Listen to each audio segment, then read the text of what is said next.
गुरुर्ब्रह्मा गुरुर्विष्णू गुरुर्देवो महेश्वर गुरु साक्षात् परब्रह्म तस्मै श्री गुरवे नमः। शंकरं शंकराचार्यं केशवं बादरायणं सूत्रभाष्यकृतो वन्दे भगवन्तौ पुनः पुनः।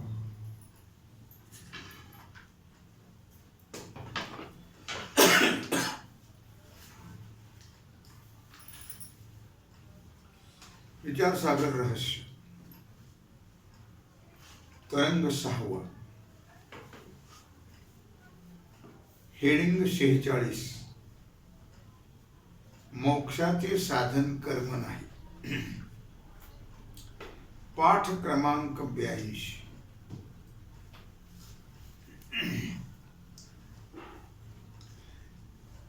आकडा 2।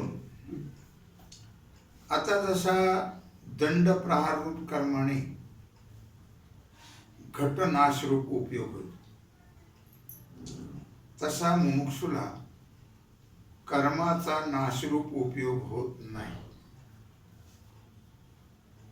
मुमुक्षुला बंधाचा नाश करायचा आहे, अन्याचा नाही। तो बंध तर आत्म्याच्या ठिकाणी मिथ्या आहे, म्हणून आत्मज्ञानानेच त्याचा नाश होणार। हा जगतादी अहंकाराने जगत जो बंध आहे तो आत्म्याच्या ठिकाणी कुठे आहे? नाही, आत्म्याच्या ठिकाणी काहीच नाही, आत्माच आहे फक्त। आणि त्या म्हणून कर्माने नाशरूप उपयोग ही होत नाही, कर्माने काहीच होत नाही। त्याला ज्ञानच लागतं, ज्ञानानेच होईल, ते बाद होईल, नाश होणार नाही। आता गमनरूप कर्माने ग्रामप्राप्ती रूप उपयोग होतो। चालत चालत गेल्याने गाव येतं का नाही, तसं कर्माने मोक्ष प्राप्ती रूप उपयोग होईल असं म्हणणं बरोबर नाही। कर्माने मोक्ष मिळत नाही, जरी पूर्वमीमांसक कर्माने मोक्ष म्हणत असले तरी ते बरोबर नाही। कर्माने मोक्ष मिळत नाही, ज्ञानानेच मोक्ष प्राप्त होतो। कर्म ही निष्काम कर्म केलं तरी अंतःकरण शुद्धी परंपरेने मिळेल मोक्ष, पण साक्षात नाही। नामाने सुद्धा परंपरेने मोक्ष मिळतो, साक्षात नाही। त्याने जरी म्हटलंय मुखी नाम हाती मोक्ष ऐशी साक्ष बहुतांची, तरी पण नामाने अंतःकरण शुद्ध होतं, नंतर त्या ज्ञान होतं, ज्ञानाने मोक्ष मिळतो। अर्थात कारण आत्मा नित्य मुक्तच आहे, त्याला मोक्षाची प्राप्ती म्हणणं बरोबर नाही। ज्याला बंध असेल त्याला मोक्ष म्हणणं संभवत। बांधला असेल तर सोडायचं, बांधलं तरी सोडायचं काय काम आहे? आत्म्याला बंध केव्हाच नाही, म्हणून मोक्ष प्राप्ती रूप कर्माचा उपयोग मुमुक्षुला होत नाही। आता जसा पाकरूप कर्माने अन्नाचा विकाररूप उपयोग पाचकास होतो,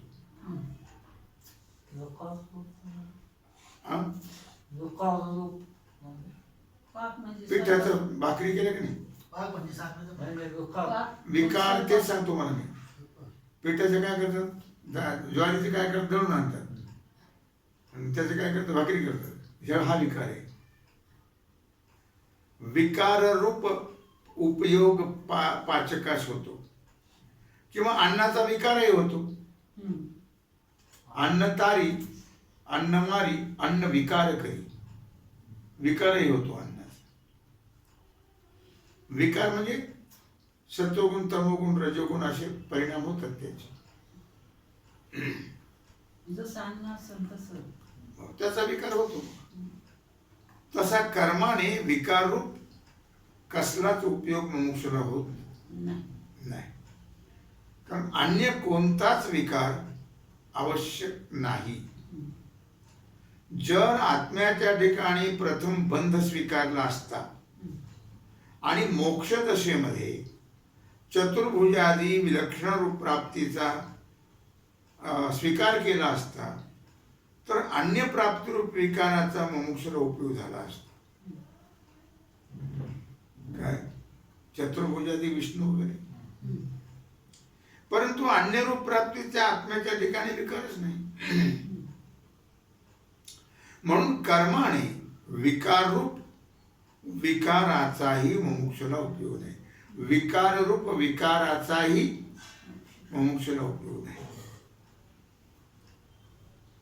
आता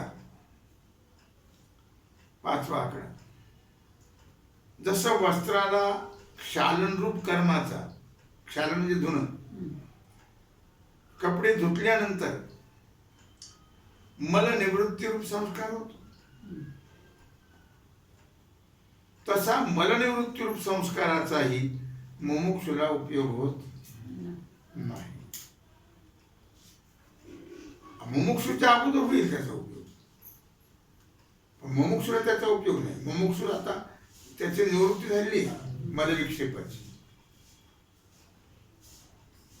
कळलं का? कारण अन्य मलाची निवृत्ती तर मुमुक्षूला वांछित नाही, इतर मलाची निवृत्ती मुमुक्षूला अपेक्षित नाही.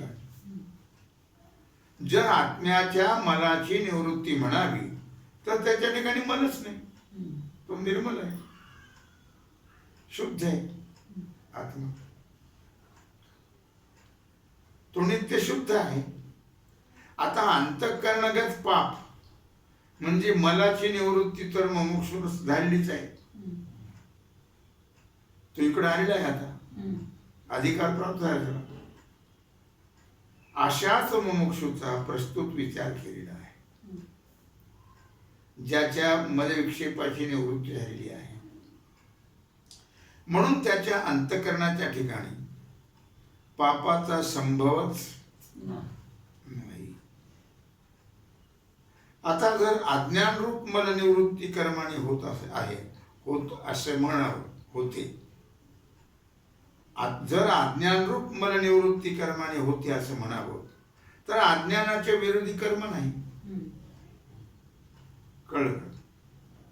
अज्ञान राहून सुद्धा सप्ते यज्ञ केले जातात, कर्म होत नाही, होतो. अज्ञानाचे विरोधी कर्म नाही, ज्ञानच आहे अज्ञानाचे विरोधी. म्हणून कर्म आणि मलनिवृत्ती रूप संस्कार मुमुक्षूला होत नाही. मुमुक्षूला लक्षात घ्या.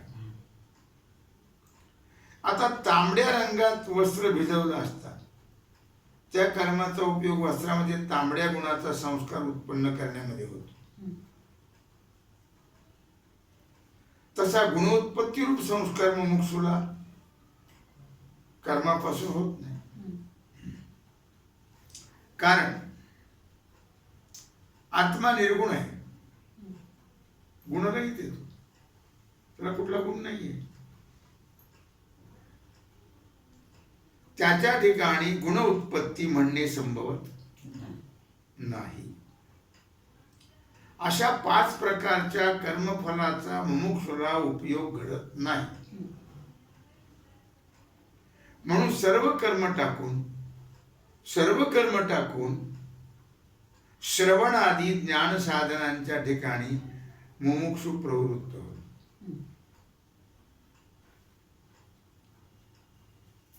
श्रवणादी करावंच लागेल, त्याशिवाय ज्ञान होणार नाही.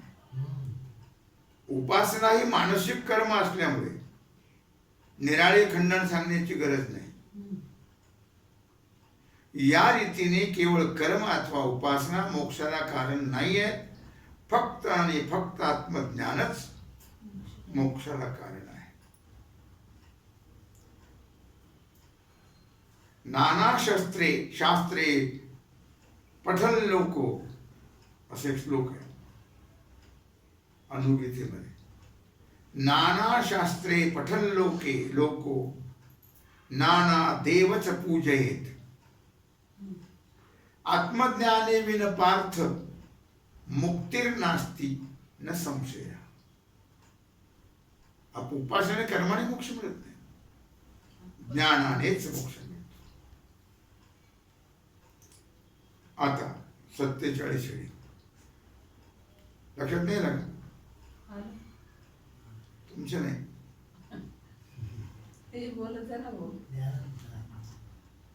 आता समसमुच्चयवाद्याचं मत. समसमुच्चय म्हणजे बरोबर. कोणी कर्म उपासनासही ज्ञान मोक्षास हेतू आहे असं म्हणतात. कर्म उपासना सहित ज्ञान तेही मोक्षाला हेतू आहे असं काय म्हणतात. त्यांचं असं म्हणणं आहे की आकाशामध्ये पक्षाचं एका पंखाने गमन होत नाही. समसमुच्चय म्हणजे बरोबर, त्याचा अर्थ बरोबर. आकाशामध्ये पक्षाचं एका पंखाने उडतो का तो? नाही. गमनाला दोन्ही पंखाची गरज आहे. तसं मोक्ष कालासही, मोक्ष लोकासही एका ज्ञानरूप पंखाने गमन होणार नाही. उपासनासहित कर्म या दुसऱ्या पंखाची गरज आहे. उपासना ही मानसिक असल्यामुळे कर्म हा संस्कार एक पंख आहे. कर्म सुद्धा असं कोण म्हणतं? समसमुच्चयवादी. कर्म उपासना असे दोन नाही आहेत, एकच आहे. नंबर 2, दुसरा दृष्टांत असा की रामेश्वर सेतुदर्शनाने पापनाश होतो असं म्हणतात. त्यात सेतुदर्शन प्रत्यक्ष ज्ञान रूप आहे, परंतु केवळ सेतूच्या प्रत्यक्ष ज्ञानाने पापनाश होत नाही. त्याला भक्तीसह वर्तमान गमन कर्माची सहाय्यता पाहिजे. भक्ती पाहिजे तिथे गेला पाहिजे. मोबाईल मध्ये पाहून थोडंच होते. आता सगळं मोबाईल मध्ये पाहायला मिळतं. म्हणजे काय त्याने काय मोक्ष मिळणार आहे? नाही. पांडुरंगाचं दर्शन आपल्याला मोबाईल मध्ये मिळतं. पण श्रद्धेवर अवलंबून आहे ना. श्रद्धा रहित पुरुषाचे आपलं हे राहण्याकरता ठीक आहे. ते वृत्ती तिचं नित्य राहण्याच्या ठिकाणी बरं आहे एका दृष्टीने.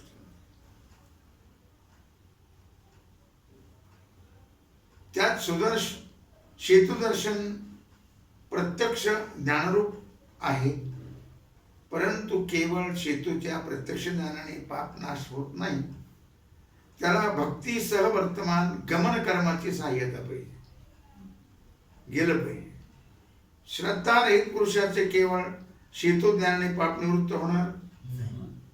श्रद्धाच नसेल तर तिथं राहिलं तरी काय उपयोग होणार? श्रद्धा असेल तर गंगे स्नानाने पाप जाईल. श्रद्धाच नसेल तर मासे बी येतात त्याच्यामध्ये, मेंढकुळी आहेत, त्यांचे पुढे पाप जाते. जसं सेतूच्या ज्ञानास पाप निवृत्ती रूप फलाकरता श्रद्धा गमनादी कर्माची गरज आहे, त्याप्रमाणे कळलं का? जसं सेतू ज्ञानाकरता पाप निवृत्ती रूप फलाची फलरूपी म्हणजे फल उत्पत्ती करता कर्म उपासनेची जरूर आहे. आणि काय म्हणतात बरोबर त्या जसं सेतूच्या ज्ञानास पाप निवृत्ती रूप फलाकरता श्रद्धा आणि गमनाची गरज आहे, गमन कर्माची, त्याप्रमाणे ब्रह्मज्ञानासही मोक्षरूप फल उत्पत्ती करता कर्म उपासनेची गरज आहे असं त्यांचं म्हणणं आहे समसमुच्चयवादी. आणि ज्यांच्या मतात केवळ ज्ञानानेच मोक्ष होतो असं मानतात, त्यानेही कर्म उपासनेस मोक्षाचं कारण मानलेलं आहे. ज्यांच्या मतात केवळ ज्ञानाने मोक्ष होतो असं मानतात, त्यांनीही कर्म उपासनेला मोक्षाचं कारण मानलेलं आहे.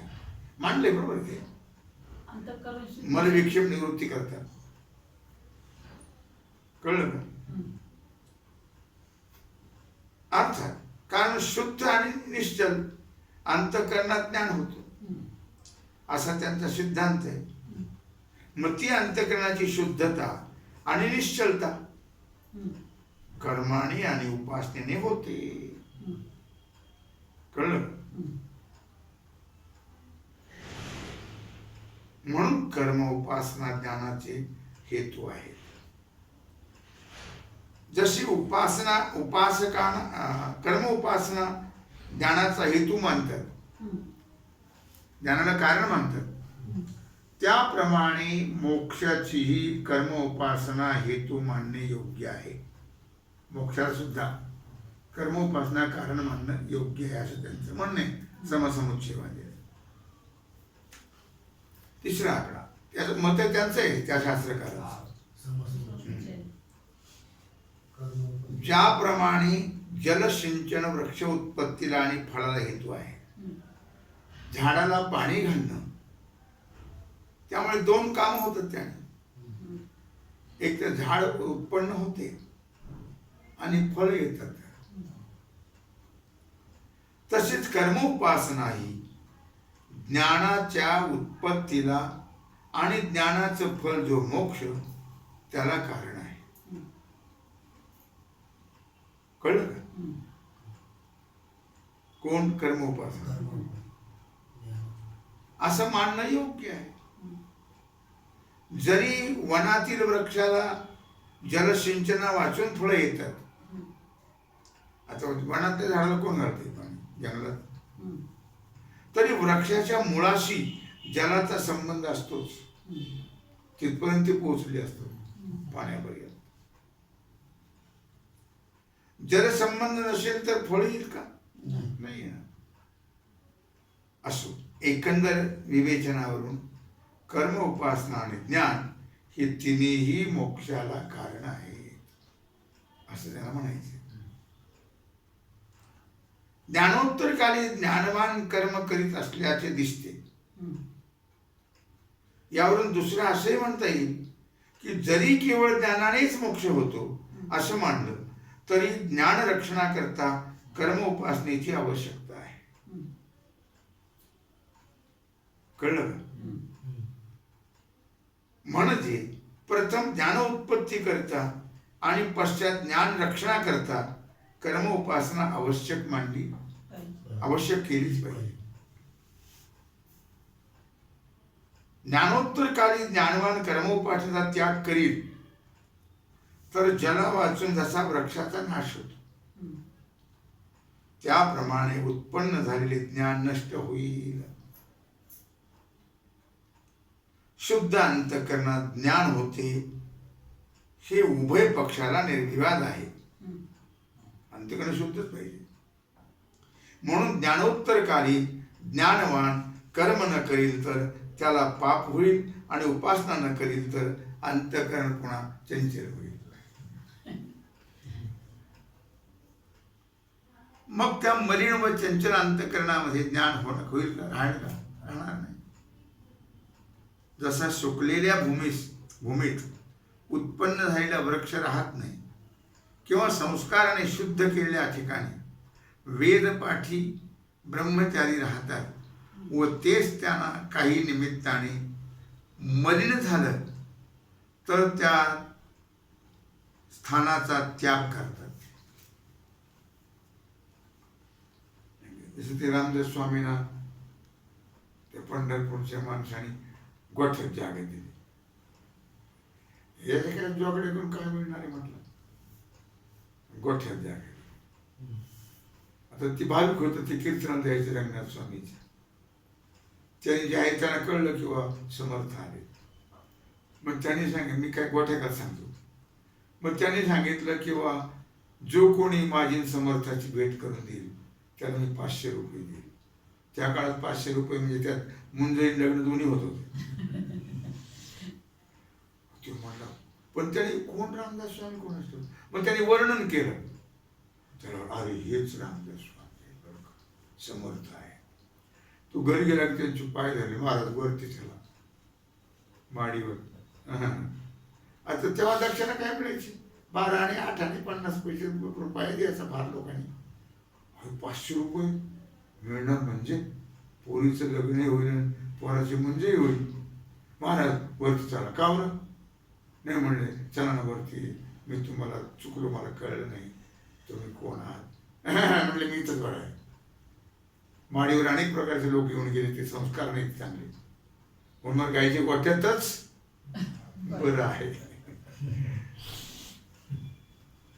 कशाकडे सांगितलं की हे वेदपाठी ब्राह्मण जे आहेत ते शुद्ध जागा नसेल तर राहत नाही. गायीचा गोठा तर पवित्र आहे.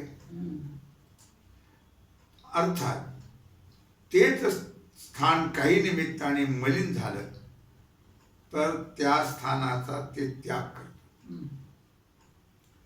त्याप्रमाणे कर्मोपासनेचा त्याग केल्यामुळे मलिन आणि चंचल अंतःकरणात ज्ञान राहणार नाही. म्हणून कर्मोपासना ज्ञान रक्षणाला तरी अवश्य हेतू आहे. चला त्याने ज्ञान रक्षण होईल. अशा रीतीने कर्मोपासना आणि ज्ञान हे तिन्ही मोक्षाला कारण आहेत असा अंगीकार करावा, किंवा मोक्षाला हेतू ज्ञान आहे आणि ज्ञान रक्षणात कारण कर्मोपासना आहेत असा अंगीकार करा. कळलं का? कळतंय? कोणत्याही प्रकार पत्करला तरी ज्ञानवानास कर्म उपासना कर्तव्य आहे असं सिद्ध होतं. या पक्षाला समसमुच्चयवाद म्हणतात. समसमुच्चयवादी. आता हेडिंग 48, समसमुच्चयवादाचं खंडन. देहाहून हो, देहाहून आत्मा भिन्न आहे आणि तो पुण्यकर्माने स्वर्ग नरकाला जातो असा ज्याचा विश्वास असेल तोच वैदिक कर्माच अधिकारी आहे. लक्षात आले? देहाहून आत्मा वेगळा आहे आणि तो पुण्यकर्म पापकर्माने स्वर्गाला किंवा नरकाला जातो असा ज्याचा विश्वास असेल तोच वैदिक कर्मात अधिकारी आहे. देहाच आत्मा आहे. हो, वेदाने सांगितले. वैदिक देहाच आत्मा आहे असा ज्याचा निश्चय असेल. देहाहून वेगळा आत्मा आणि देहच आत्मा हा फरक आहे. देहच आत्मा असा ज्याचा निश्चय असेल तो वैदिक कर्मात प्रवृत्त होणारच. ते देहाहून आत्मा वेगळा म्हणतात. कारण देह हाच आत्मा असून तो तिथे अग्नीत भस्म होऊन जाणार. कोण आत्मा? देहाचा आत्मा म्हटलं. मग कर्मफलाचा भोग घेण्यास राहणार कोण, जाणार कोण?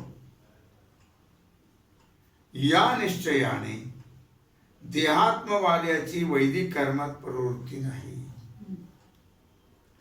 म्हणून देहाहून आत्मा भिन्न असून तो पुण्य पाप कर्माचा करता आणि त्याची फले मला होतील असा ज्याला निश्चय आहे तोच वैदिक कर्माचा अधिकारी आहे. तो असं मानतो की आत्मा देहाहून वेगळा आहे. शिवाय पुण्य पाप कर्माचा करता आणि त्याची फले मला प्राप्त होतील असा ज्याचा निश्चय आहे तोच वैदिक कर्माचा अधिकारी आहे.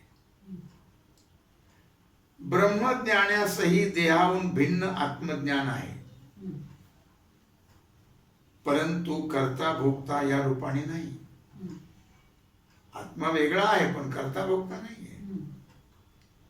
उलट पाप पुण्य सुखदुःख रहित व असंग ब्रह्मरूप आत्मा आहे. आत्म्याच्या ठिकाणी पाप पुण्य नाही. आत्मज्ञानाच्या ठिकाणी पाप पुण्य नाही. कारण काय होतं, आत्मज्ञानाची निंदा करणारे लोक असतात का नसतात? असतात. हो. मग त्या निंदा करणाऱ्याकडे पाप जात, काही स्तुती करणारी असतात त्यांच्याकडे पुण्य जात. हे रिकामीच. तुका म्हणे आम्ही झालो अग्निरूप, लागून दू पाप पुण्य. मग त्यांचं पाप पुण्य कुठे जातं? असं जातं. पाप जातं निंदा करणाऱ्याकडे आणि पुण्य जातं स्तुती करणाऱ्याकडे. हे रिकामीच राहतात. ह्यांचं बोध ते घेतात बिचारे. ते कर्माचा हेतू होणार नाही. बरं का? ज्ञान कर्माचा हेतू होणार नाही. इतकेच नाही तर उलट विरोधी आहे, कर्माच्या विरोधी आहे. कोण? ज्ञान. शिवाय कर्ता कर्म फल यांचं भेद ज्ञान कर्माला हेतू आहे. कळलं? कर्ता कर्म फल यांचे भेद ज्ञान कर्माला हेतू आहे. कळलं? भेद ज्ञान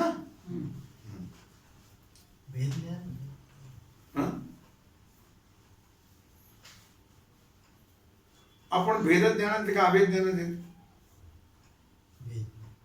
मग ते भेद ज्ञान. अभेद म्हणजे काय? अभेद म्हणजे काय? अभेद म्हणजे एकच, भेद म्हणजे अनेक मानणं. कळलं? शिवाय कर्ता कर्म फल यांचं भेद ज्ञान कर्माला हेतू आहे. कर्ता वेगळा, कर्म वेगळं, फल वेगळं असा भेद मांडणारे जे आहेत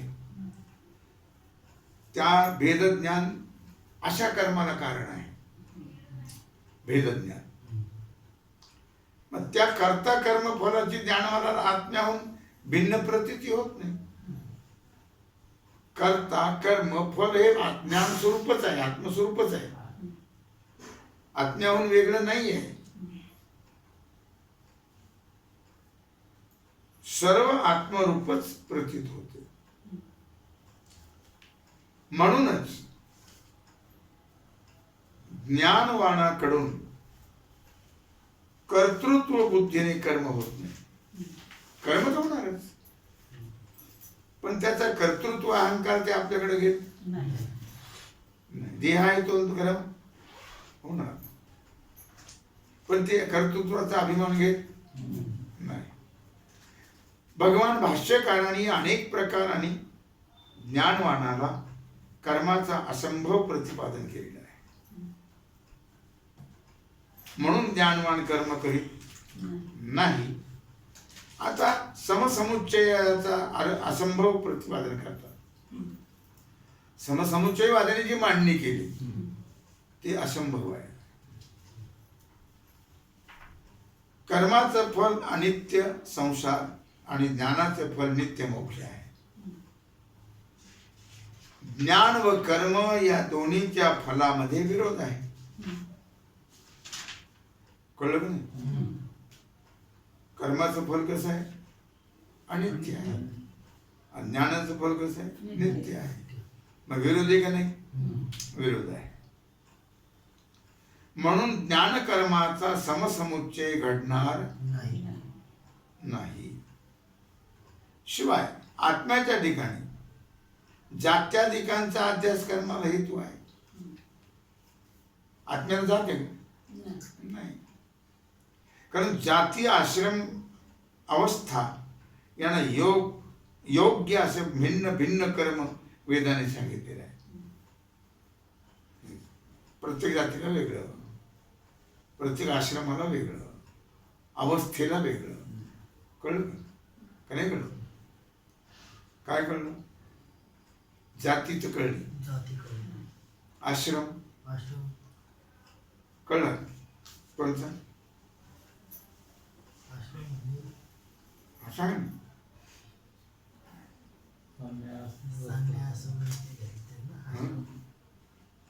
मला वाटलं का जंगली बोच आश्रम.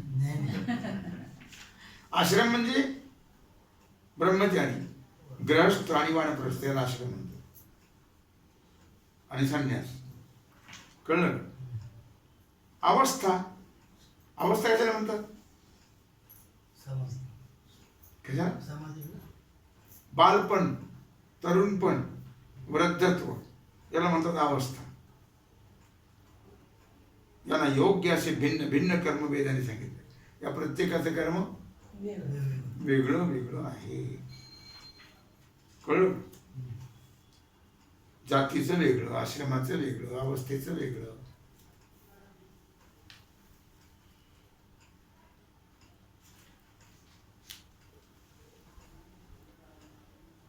शिष्य म्हणतो, महाराज आताच आपण सांगितलं की देहाहून भिन्न आत्मज्ञान कर्माचा हेतू आहे.